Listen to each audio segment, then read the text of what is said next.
Do you hate that too? And there's nothing more annoying than when your H pattern shifter is so blown out that it starts feeling like a WTH pattern. Well, today we're going to be going over 5 reasons why Subaru owners upgrade their shifters. And today we're actually in one of the original cars that I learned to drive stick shift in. So let's get into it. Reason number 1, the annoying slop. If I'm having to use a tape measure to show you how much play is in this shifter, that's a problem. It's time for that thing to retire.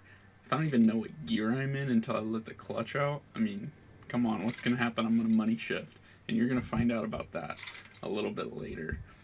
But all this play, right, it really takes away from the shifting experience. And you want it to be nice and firm, nice and tight, right? I like that shifter nice and tight, that nice close shift pattern where it feels real gated and there's no play and that movement feels more smooth, right? Rather than just flopping around in the wind. Every time you turn a corner, the shifter goes from the left side to the right side of the car.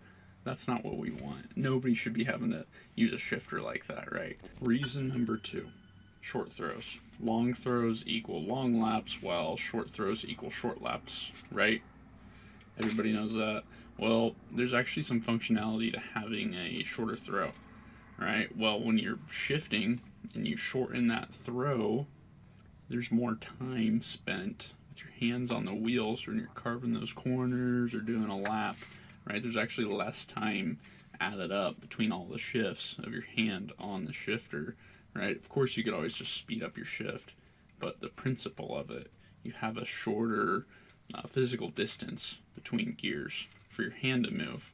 So, in principle, having the short throw adds some functionality and allows your hands to be on the wheel more than on your shifter. Reason number 3, shift stops.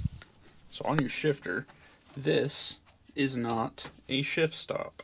Your shift stops are actually located way up inside of your transmission. Now, by the time those stops engage and you're grabbing that shift knob, you have all these components, tolerances and bushings, that all have to engage that stop and transmit that feedback right up into your hand. So with the factory shifter and aftermarket shifter designs, most of them at least, you don't get that nice firm shift stop feeling. You get lots of movement and flex, right? That shift knob ends up deflecting over when you engage that first or second gear shift stop. Or, like in this car, it just hits the chassis of the car. So we're gonna fix that. If you want a nice gated feel, it's time to upgrade that shifter and get a set of shift stops. Alright, reason number 4. Your shifter doesn't look like this anymore. Check out how gnarly and rusty this shifter was that I just pulled out. These cheap materials, they wear out. They don't last long when they're exposed to the elements. And it's just kind of this endless cycle of having to maintenance it and replace the parts. It really degrades that shifting experience when all your bushings wear out and you're just back to having all that slop from step 1. So if your shifter looks like that, it might be time to replace it. Reason 5, miss shifts. Have you ever been shifting and you try going to the next gear, you're either downshifting or you're shifting up and you miss the gear altogether, or maybe even go into the wrong gear? Well, if you go into the wrong gear, that's called a money shift. And the reason that's called a money shift is, well, you'll find out, because your bank account will never forgive you. A money shift is a common mistake, and if you've made it, you're not alone. Unfortunately, it is all too common, and a lot of it is caused from the factory shifter design. Yes, that's right. When it starts to wear out and the bushings wear out and the materials start to wear out and those tolerances start to open up, well, your shifter just starts to flex all over the place, and it can be hard to navigate your shift pattern and where exactly you're at, not giving you confidence in your shifts of where you're supposed to be. So I think this is the biggest number 1 thing as a Subaru owner, is having a good functioning shifter so that it doesn't actually cause damage to your car. So now we're going to install, I got a DM1 shifter here that we're going to throw in to this car, and this shifter is actually worth more than this entire car, which is kind of diabolical. But we're going to throw that in and see if it doesn't fix every one of our problems. Check it out, we got the DM1 installed. Now let's go over all the things that this is going to fix. Reason one, that annoying slop, right? It's totally gone. See that shifter just snapping right to the center of the shift pattern? That's the centering mechanism in here with a combination of a couple other things. So the shifter just snaps to the middle, right? It's real predictable and it's going to stay there. It's not going to move all over the place and have all that floppiness like the old factory shifter did. Reason number two, short throws. Right now we have the DM1 adjusted down into its shortest throw position, which means the shift knob is down all the way.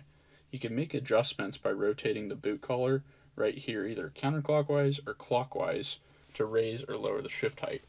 So this is the shortest throw the shifter is capable of doing. We got this nice, snappy, firm, short throw. First, second, third, fourth. Let's try giving it a raise, increasing the height of the shift knob. Get a little closer to the steering wheel if that's your preferred driving style.